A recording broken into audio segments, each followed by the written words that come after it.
Good afternoon, ladies and gentlemen, and welcome to the 2018 IISS Oppenheimer Lecture. This lecture was established by the Oppenheimer family to honor an African leader from the world of politics, business, or strategy, and to provide a platform at this institute for an African perspective on matters of international security, geoeconomics, development, and conflict resolution. Over the years, we have hosted numerous presidents and prime ministers and have enjoyed hearing views from East, West, Central, Southern Africa, from Lusophone, Francophone, and Anglophone countries, and have been privileged to engage with many inspiring individuals. Each Oppenheimer lecture is a reminder to the IISS of the importance of understanding the diversity of the African continent and the specificity of the challenges each country faces. We at the IISS devote substantial resources to provide data and analysis on important African strategic issues. In our military balance product, we provide the best available public information on the armed forces and defense economics of each African state. Our armed conflict database carefully assesses armed violence in Africa. In Strategic Survey, we cover important trends in African diplomacy and geoeconomics. Through our other publications, including Survival and Strategic Comments, we examine in detail domestic and regional African politics, and in our Delphi book series, we have provided outstanding original analysis of subjects as various as the role of the private sector in African conflict resolution and the complex security challenges in Central Africa. Our security and development program looks imaginatively at the array of issues that leaders must grapple with as they govern their evolving and largely youthful societies. Botswana is regularly cited as among the best governed and least corrupt countries in Africa. It hosts the SADC Secretariat and has played an important role in the promotion of global issues such as respect for human rights, democracy, and the rule of law. It has often taken brave and principled stances on regional conflict, including in particular on the terrible tragedy that continues to consume the Democratic Republic of the Congo. Situated as it is, with neighbors that include South Africa, Angola, Zimbabwe, Namibia, Zambia, and Mozambique, the leaders of Botswana have naturally been alert to the need to craft a discreet diplomatic approach to regional questions. It is therefore with enormous pleasure that we receive you today, Honorable President of Botswana, Mokgweetsi Masisi, to deliver this prestigious lecture. You assumed your current office just 18 days ago in a constitutional transfer of power following the completion of 2 full terms as president by your predecessor. You have served as vice president, minister of education, and earlier in your career you worked for UNICEF before entering politics. You have already completed a tour of the region as president. Your government will be tackling big domestic issues such as youth unemployment, while continuing to engage on the vital diplomatic issues of the day in the SADC countries and beyond. By October 2019, the country will face fresh elections, and so your politics and approaches will then be put to the ultimate democratic test. We are delighted that you have agreed to take time out of your busy schedule during the Commonwealth Heads of Summit to be with us today. Honorable President, this podium and the floor is yours. I've never been as flattered in my 18 days of office. Thank you enormously for those kind words. I think it's only in order that I correct and put in correct perspective some of the information you shared, Dr. Chipman. And that is, I haven't as yet completed my tour of Southern Africa. I intend to. Director of Ceremonies, Dr. Chipman, Director General and Chief Executive of the International Institute for Strategic Studies, Your Excellencies, members of the diplomatic community, corporate non-government leaders, here present distinguished guests, members of the media, a very good morning to you. I must begin by thanking you enormously for having invited me to give this lecture, this prestigious institute, during my visit to London to attend the Commonwealth Heads of Government meeting. I don't know how many 18-year-olds or 18-day-olds you've had do this, so I feel very privileged. At the outset, let me express my gratitude to IISS for organizing this event. I'm particularly pleased by the presence of the great minds gathered here today, with whom I hope we'd exchange ideas on how to address some of the greatest challenges confronting humanity today. As an ardent follower of the work of this institution, I have watched with keen interest and great admiration how it has gained worldwide recognition as a fountain of objective, balanced knowledge and analysis of global issues. I can confidently state that this institution has contributed enormously to the development of the body of knowledge in international affairs, as well as in researching on global political military conflicts.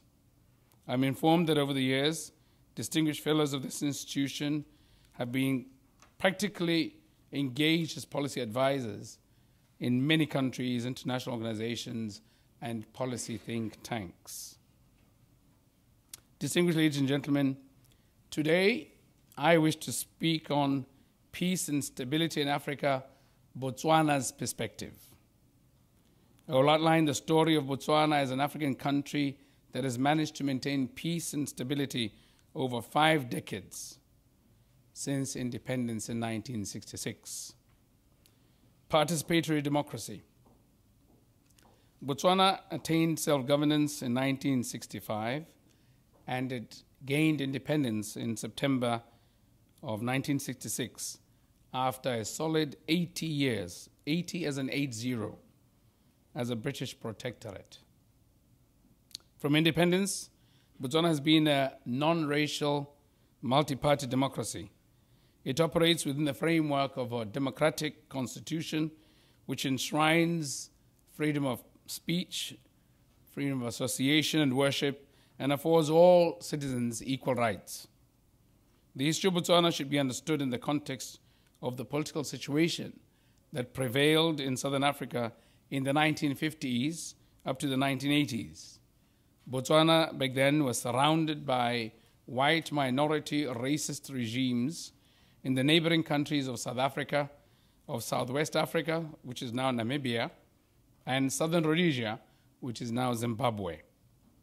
This situation prompted the founding president of the Republic of Botswana, Sir Cyril Khama, together with like-minded statesmen such as Julius Malema Nyerere, the founding president of Tanzania, and the founding president of Zambia, President Kenneth Kaunda, who were later joined by other leaders in the region to establish a political grouping known as the Frontline States. Its main preoccupation was to liberate the Southern Africa region from colonial domination and oppression and establish independent and democratic nations. Since 1965, Botswana has had 11 multi-party elections. Although independent election observers have always pronounced the elections as credible, free, and fair, some critics consider the uninterrupted rule by one party as detraction from a true democracy. I can hardly say I'm the most objective one to ask if that is so, for I remain a member of that party. I must say, however, this demonstrates that the party that I lead, the Botswana Democratic Party, has earned the enduring trust and confidence of the electorate for it to be returned to power at each general election. As we all know, political parties are an essential link between the people and the state in every well-functioning multi-party democracy. As a result, they are well placed to address all issues of public accountability, particularly democratic controls of elected representatives in public office by the citizens, providing checks and balances for the citizens in the implementation of policies with the objective of making governments more effective, preventing the misuse of power, and thereby lending increased legitimacy to the government. This assists in galvanizing public trust and confidence on the government and thus preventing the possibility of conflicts. Over time, Botswana has found it fitting to introduce amendments to the country's constitution in order to adapt our multi-party democracy to the changing circumstances. Some of the amendments include the introduction of a 2 5-year presidential term limit and an equitable representation of ethnic groups in the what was then known as House of Chiefs, now known as Kosi, the House of Traditional Leaders. We have also amended our electoral laws to reduce the voting age from 21 years to 18 years and also extended the franchise to Botswana citizens who reside outside the country. Furthermore, we've established an independent electoral commission, which is presided over by a High Court judge in overseeing elections. Our stable democratic process has been further buttressed by the peaceful and smooth transition of power from one president to another, beginning with the transfer of power from our first president, Sir Khama, to Sir Kitumile Masire in 1980, following the demise of the former. A peaceful transition of political power was once again witnessed with the transfer of power in 1998, when President Sir Kitumile Masire, upon retirement, handed over power to President Festus G. Mogae, who had been his vice president. In 2008 again, 10 years later, President Mogae passed the baton on to President Lieutenant General Dr. Khama Ian Khama, whom I succeeded, as you might have gathered, on the 1st of April as no April Fool adventure. And I became the 5th president of the Republic of Botswana. The Khotla system. Botswana has been lauded as one of the oldest democracies in the world because of the Khotla system. Our Khotla system predates the French Revolution. As our traditional system, the Khotla demonstrates that some of our African systems of participatory democracy can still be used to maintain peace and stability, as well as inclusiveness and socio-economic development. The system has maintained social cohesion and identity in all the various communities around the country, attending to family feuds and small crimes such as stock theft and thuggery. They have attended to all these to the satisfaction generally of the population. As such, it continues to serve its role in addressing some of the sources of conflict, such as social exclusion and denial of cultural identity. Respect for the rule of law and constitutional order. Another key ingredient for peace and stability in Botswana is the respect for constitutional order and the rule of law. Many researchers, especially by the United Nations, have shown that respect for the rule of law, which protects human rights and ensures human dignity and equality, helps to prevent and mitigate violent crimes and conflict by providing legitimate processes for the resolution of grievances and disincentives for crime and violence. To ensure accountability, the government of Botswana operates a clear separation of powers model, with the three branches of government relatively independent of one another to maintain the checks and balances necessary for such tranquility. It was deliberately structured that way to ensure full, vigorous, and open debate on the great issues affecting the people and to provide avenues for the operation of checks on the exercise of government power. In addition, Botswana continues to have a vibrant, robust, and independent media and civil society. Openness to public scrutiny and transparency has reinforced accountability by government. Over and above these, we have established independent oversight institutions or bodies such as the Auditor General, the Directorate of Public Prosecutions, the Directorate on Corruption and Economic Crime, the Ombudsman and Public Procurement and Asset Disposal Board. We have also established a parliamentary oversight body called the Public Accounts Committee, which monitors the use of government funds. This committee is chaired quite deliberately by a member of parliament from the opposition or from an opposition party. Planning, decentralization, and local governance. Another important factor that has contributed to Botswana's success is the elaborate system of planning that the country adopted at independence. Botswana has 16 statutory local government entities that serve to deepen local democratic culture as representatives are elected directly by the people in their localities. Moreover, Botswana has developed a robust system of planning premised on the bottom-up approach to consultation. This, coupled with transparency, accountability, and commitment to abide by the plans, ensures that the varying aspirations of communities are catered for and well refereed. The importance of decentralization in ensuring peace and stability cannot be overemphasized. It has been underscored by its frequent inclusion in peace agreements and post-conflict reconstruction efforts to avoid recurrence of conflicts, promotion and protection of human rights and fundamental freedoms. Botswana strongly believes in the principles of inviolability and universality of all human rights. As such, the country continues to uphold the promotion and protection of human rights and fundamental freedoms enshrined in the Constitution. As you all know, across the world, human rights violations and suppression of fundamental freedoms have resulted in uprisings and serious conflicts, leading to untold human suffering and humanitarian catastrophes.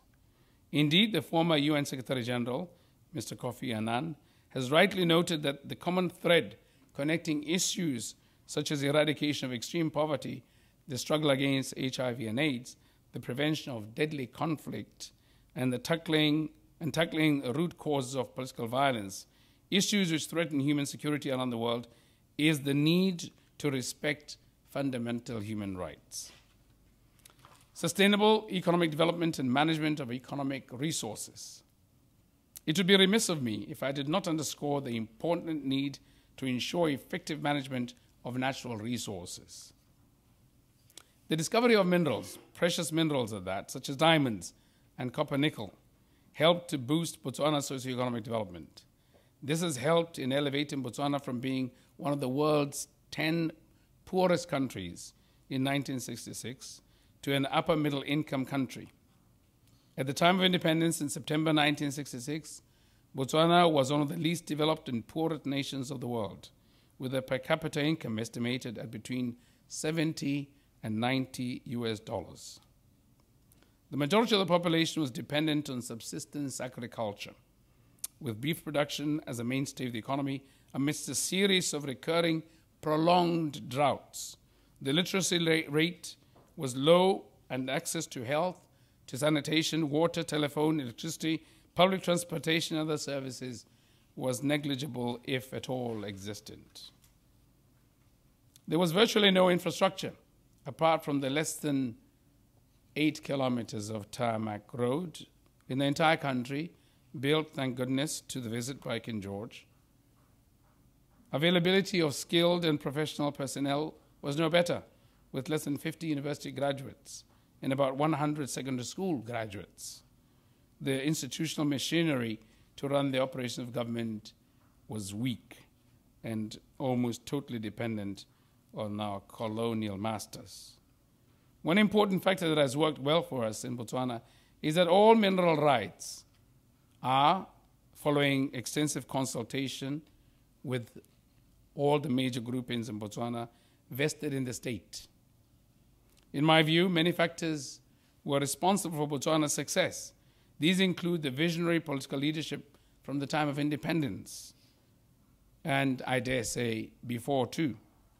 The leadership has been and continues to be genuinely committed to improve the welfare of its citizens and is responsive to the needs of the people through an inclusive political process. Now, speaking as the new president of Botswana, the Republic of Botswana that is, I affirm Botswana's commitment in joining the international community to collectively addressing challenging issues relating to conflicts, to terrorism, organized crime, and others that undermine Africa's development efforts, and indeed the efforts of peace and security of the international community.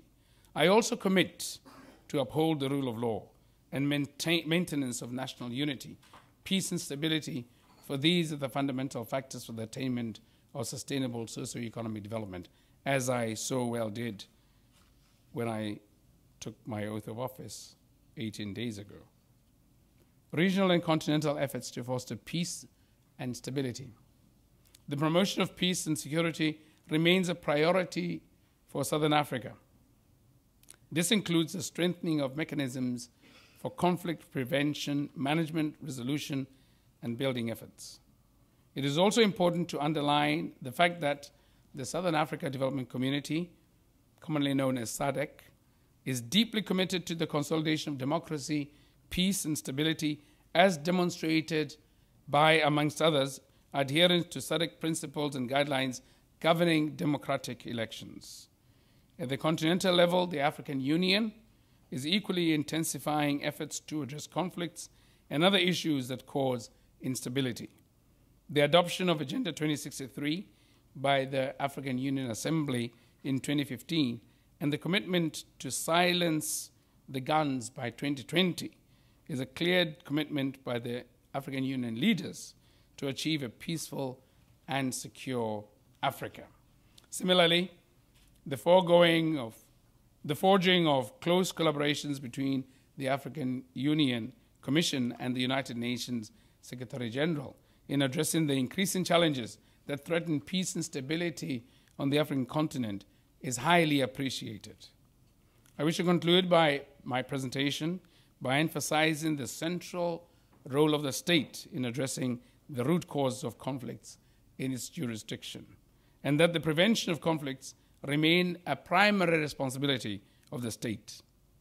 That said, I must also say that the international community also shoulders such responsibility when the state fails to deliver, or when the state itself is responsible for the conflict and the resultant human suffering. This is the part where you all continue to fail humanity.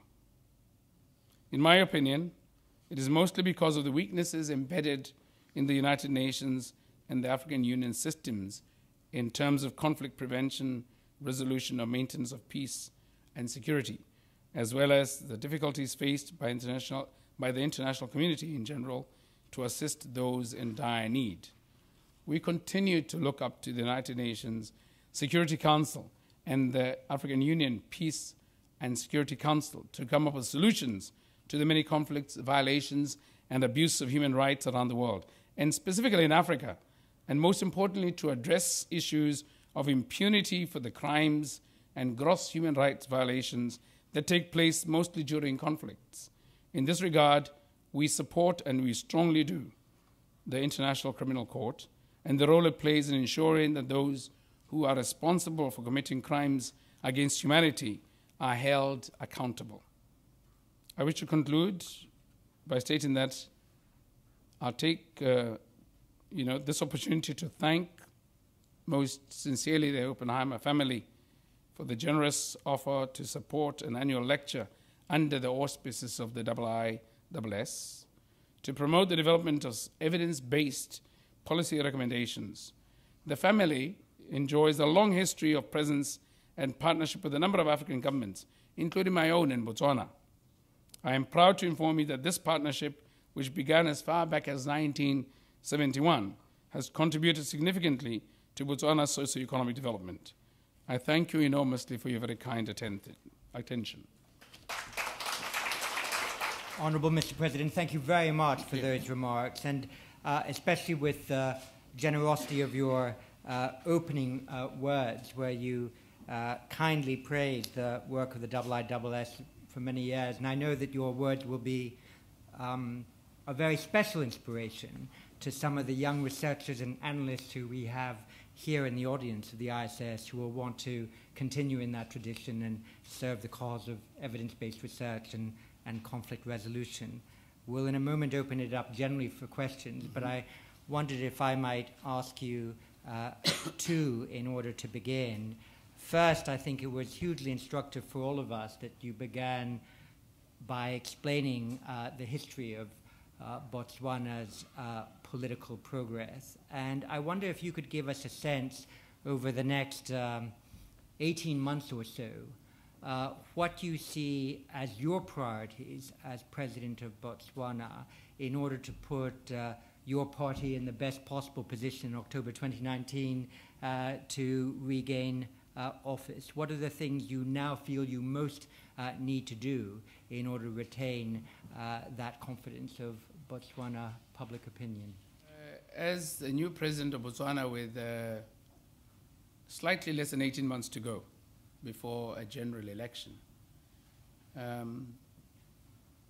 it's almost self-evident that given the evidence we have before us, among the top of the things on my list as a priority would be to create jobs. We have an interesting population pyramid, and we are faced with dealing with a very youthful population who have been schooled to some extent, much better than previous generations, but who face a bleak future with respect to jobs. And so I will busy myself in attracting, interesting, cajoling, conveniencing those who would make those jobs happen. And that's essentially the private sector. So when it comes to policy formulation, legislative review, our processes of facilitation, we want to make these happen fast enough, convenient enough for investment to realize jobs that the young people would like to have. I'd also want to be more engaging with the civil society, with the media, and young people to attempt to resolve the challenges before us, because iteration is the art of politics. You need to engage those you agree with and those that you disagree with. And this engagement should yield, hopefully, some form of consensus, either consensus in agreement or consensus in disagreement. We agree to disagree, and build a formidable force of a culture of engagement that is representative of our traditions of the Kotla system and our participatory democracy.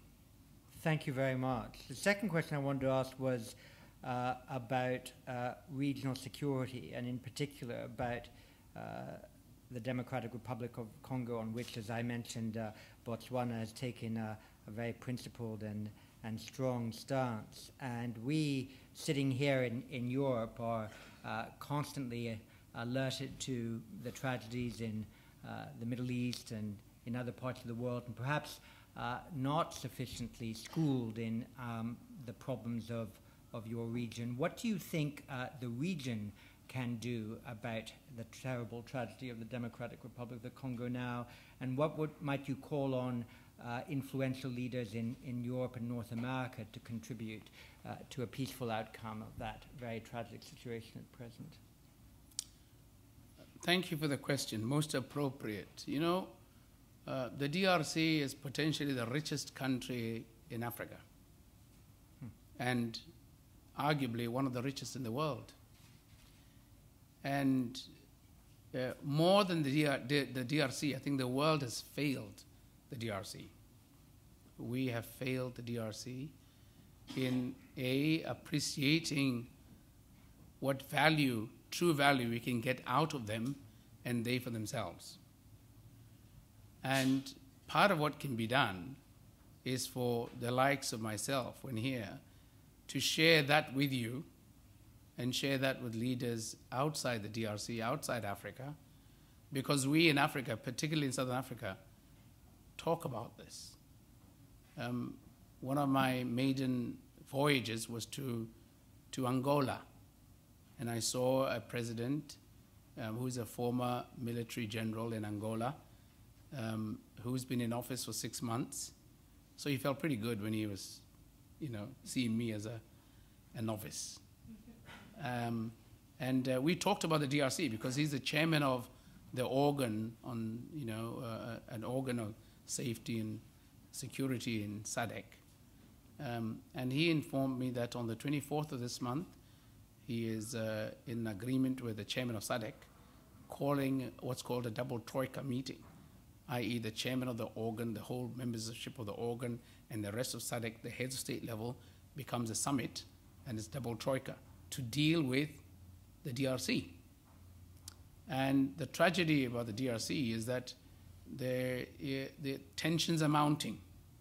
The president of the DRC has stayed in power longer than the time that was expected, and there's a lot of agitation. And we in Botswana, mindful of the need to respect the rule of law, my predecessor issued a statement condemning such. And in this meeting, we hopefully will understand fully from President Kabila what is going on. But I have got it on record that President Kabila is committed to not standing for the upcoming elections, that the elections will be held in December, which is very encouraging. But we also want to get it directly from him as a grouping, and hopefully we can get from him a real commitment to not attempt to come back to power by whatever means. If you retire, just retire and let the processes run themselves. But on a final note, part of the underlying cause of instability in the DRC is that those who harvest the resource of the DRC see benefit in harvesting outside the framework of a rule of law. And that in itself is a real threat. So we need to modernize, we need to bring to order all the operators in the DRC who seem to thrive where there's an absence of proper governance. And that you can help us take home by causing and forcing those who so do to abide with the rule of law. What's good for the goose is good for the gander. Marvelous. Thank you very much. Fleur de Villiers, if you might just wait for a microphone to come. Thank you. Chairman of the Trustees of the IISS. Thank you.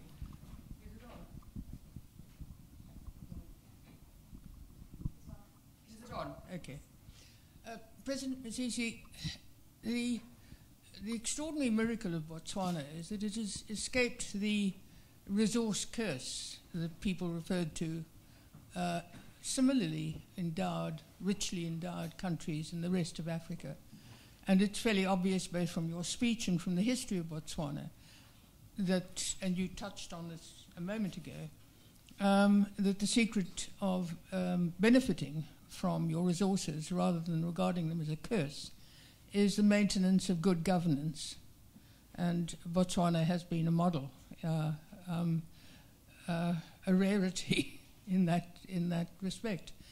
To what extent, however, do you think the future of Botswana is going to depend on the extent to which you can beneficiate locally and move from primary sources of wealth to secondary sources that can enhance and the employment, especially among the youth? Shall I go for it? Well, thanks a lot for the question. Most apt, because we have an argument going back and forth with my wife, who used to work for the diamond mine companies. It's debatable as to the extent to which we have not also been, quote unquote, cursed by the presence of mineral wealth. I think it's obvious that we haven't gone into the bush and fought, and that's all low-level stuff in my view. I think the challenge for us and to get out of the trap we're in is to overcome the propensity to applaud ourselves too much about not having done only that which is normal, and get on with it, and be more aggressive in our quest to innovate, to research, and as well as beneficiate. The minerals will end at some point. The inclination, capacity to grow your intellectual capital should not. So I see the discovery of minerals and our investment from the proceeds as a building block for firing up a reproducible resource, the human resource. And that's a huge challenge. So the competence, the knowledge, the attitudes, and inclination to be, impactful and competitive is what we have to deal with. So this is our second wave. As we've discovered minerals, we spent on this and that.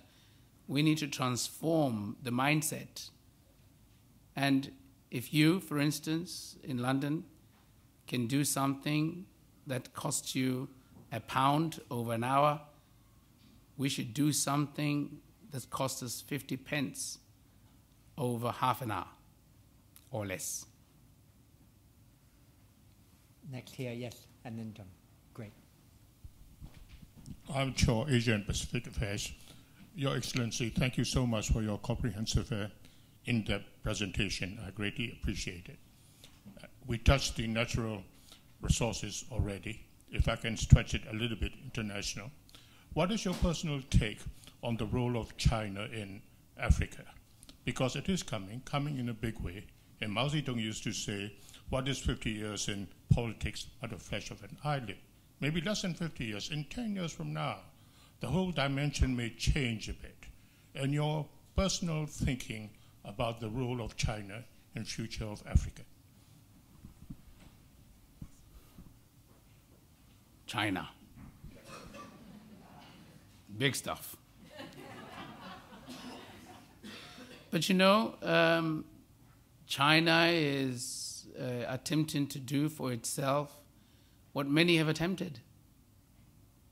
I don't think China, in the way we ought to relate with it, in looking out for ourselves too, in that relationship, is any different from the way we had to relate to anybody else. China will happen. It doesn't matter what Botswana thinks or does. China will be China. And so we've got to adapt ourselves to living with China, get the best out of what we have in that relationship, and share with them and make them share the values that we have of how sovereign states relate, and use the mechanisms that are present in the international community. If we need to refresh and modernize them to deal with any emergence that might come that might seem threatening, if we feel threatened, deal with them in that way. China is but a country, and the Chinese are but a people. So are we. Jonathan. Yep. Go ahead. We'll come back. Yep. Jonathan Paris, security analyst, member of the Institute. Your Excellency, I want to follow up on his question and say, one of the reasons why I think Botswana has done so well with China is because of your good governance, your ability to license the retail operators, to protect your own shopkeepers from being flooded by Chinese merchants. It's one example. How do you explain, where does the good governance come from? Where is the secret? We're in the Lee Kuan Yew room. Lee Kuan Yew presided over a country with a similarly small population in a neighborhood with countries like Indonesia. You have South Africa, huge new democracies. How do you explain, what is the secret? Is it the small population? Is it good leadership? What is it? Well, if I gave you my real answer, it might be accused of being biased. But yes, invariably, if you have bad leadership, you won't get good governance anywhere in the world. In Botswana, we've been blessed and fortunate that we've generally had good leadership. But we've also had a good population, i.e. people who elect a good leadership, and people who ensure they reproduce a good leadership. And part of it might come from our own historical pasts. You know, for one, we were so poor there was nothing to steal, right? And two, we have been socialized to look out for one another. And three, it might be a siege mentality. We grew up surrounded by hostile white minority racist regimes. And so we had to fend for one another. But sure, as we sophisticate, as we get new friendlier neighbors, and we get bigger powers, and we attract more suitors, we've got to be circumspect. But we remain a nation. So when you galvanize the views of a nation, the values of a nation, part of the need for a new dispensation and a new leadership is to galvanize those values and put them together. So part of my challenge, as well as those in the leadership Zai, across the political divide, is to ensure that the sovereignty, the citizenship, the concept of patriotism remains strong and solid. So Botswana is Botswana. We're extremely proud of it. Got 3 or 4 questions. So first, the gentleman there, then I'll move across and then across. Yes. Yeah. Yes, go ahead, please. Do stand up. Okay. Thank you. My name is Alfred from King's College. In your concluding remarks, you acknowledged or supported ICC intervention in the continent. I'm curious to know why you chose that, and why, for instance, you didn't acknowledge the African People's and Human Rights Court. Of course, the ICC has its own challenges in the continent. I'm just curious why you acknowledge ICC instead of another, entity in the continent. Thank you. Thank you. I didn't acknowledge it at the to the exclusion of any. I mean, I fully subscribe to the African court you spoke of. But I, in my personal and political capacity, support the ICC. And the reason for it is that the values that we hold and the way in which we run our country, we think if they're good enough for us, they're good enough for everybody else. That's one. And then two, for most of the critics of the ICC, I mean, there may be some that can be sorted out, really, but the major critics of the ICC are abhorred by the possibility of they facing charges or trial for gross human rights violations, right? Impunity. Why would anybody be worried about it if they're not going to do it? Just why? Why would anybody want to oppose such sanction? Why? Because the unstated statement is, let us act with impunity because nobody will hold us to check. So if you're not going to, why worry about any sanction that might be put before you? Tell me. So we support the ICC. Thank you. Yes, the lady, please. Microphone is coming. You got it. Excellent. Go ahead. Merle Lipton, King's College, London.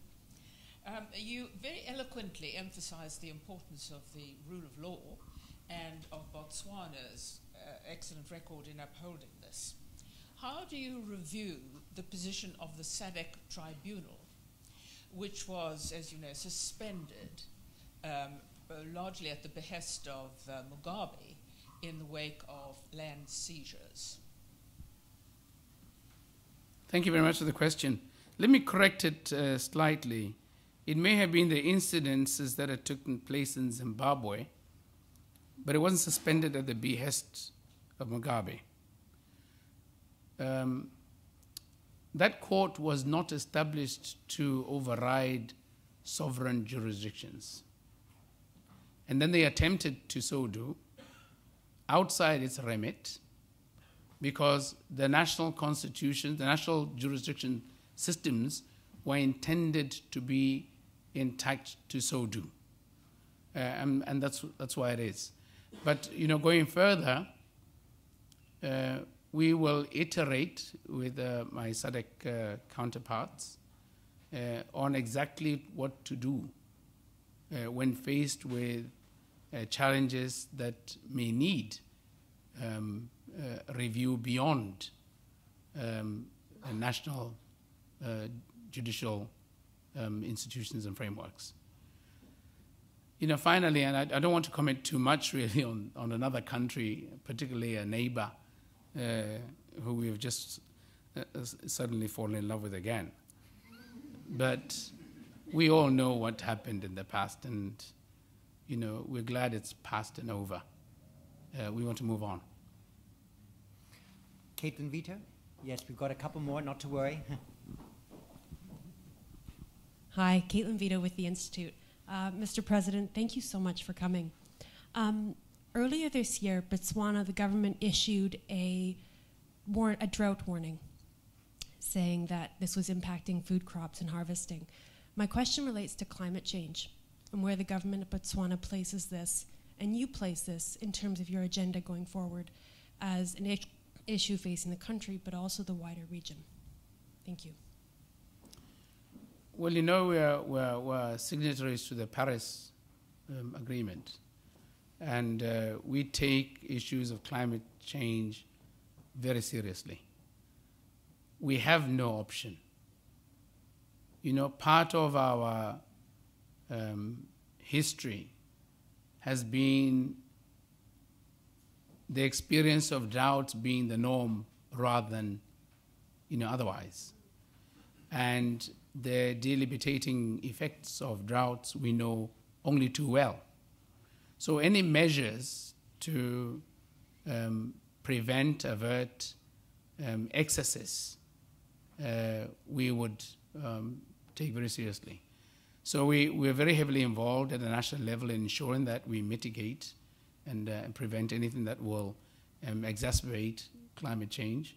We're very heavily involved in the regional level to work with our neighbors on issues of information, evidence sharing, research work to deal with climate change. And more importantly, we're hardly an industrial power, but we voice our opinion quite strongly and vociferously on those things that would impact negatively on the climate. And in case you're not aware, we're among the biggest conservationists you would find. Do come to Botswana to find out more yourself as you feel. Thank you. Yes, the gentleman there with, I think, the glasses on his head. So thank you very much. Your Excellency, thank you very much. My name is Farid Saleh. I'm from De Beers. We're very excited about you talking about technology and innovation as a means to leapfrog into the future. I know Botswana is investing in the Innovation Hub. It's investing in BOOST and the universities. Do you want to talk a bit about your vision around how that then translates into job creation in Botswana? Sure. The Innovation Hub was established for that purpose. The establishment of the new Ministry of Tertiary Education was within that framework and BOOST, as you did say. But what we really want to achieve is to catalyze the potential for creativity and innovation to spur on new engines of the economy, new jobs, new vocations. And these can best be done by tapping on the development of the intellectual capital we have to develop new solutions to current and future problems. So we want to see ourselves in the not too distant future as the solution providers to enable success. And you coming from De Beers, you know only too well what we're involved with together, and we're going to do that a lot more. But some of it remains a secret, right? I'm going to ask one more question and then conclude. And then when I do conclude, I might ask all of you, after you've warmly thanked the President, just to stay in your seats for a moment as the President and his party takes their leave, because we've got a lunch in a moment. But my last question to you, sir, is simply this. You're here for the Commonwealth Heads of Government meeting. What are your expectations of CHOGM, and what are your goals in it? My expectations are that we're going to reconnect and reboot the Commonwealth. It's a loaded phrase, common wealth, the wealth we share in common. And, a prerequisite to the wealth being common would be shared ideals and shared standards or shared pathways to those ideals. So the commonness must be made common to all of us. And that commonness must be a precondition to wealth creation and enjoyment. And we want to have it sustained. So I hope we'll reconnect. Some of us are coming in new for the first time, so we're pretty privileged. We're going to get a little, benefit of seeing the Queen before the others. Ha, ha, ha. So, but we're going to meet and talk about these things. I hope we never get back to, issues of poor governance and etc. We just need to act more civilized than we might seem to be. So I'm looking forward to it. Marvelous. Mr. President, let me say two things. First, to thank you hugely for having honored us by delivering the 2018 IISS Oppenheimer Lecture. And second, to conclude with this reflection, which is that many of us in, as it were, the North Atlantic space, North America and Europe, have recently lamented, often with cause, the lack of political leadership that we have experienced sometimes in our societies, and the directions in which we're going. And commentators and strategic analysts alike ask the question, where is real leadership? Where is political leadership?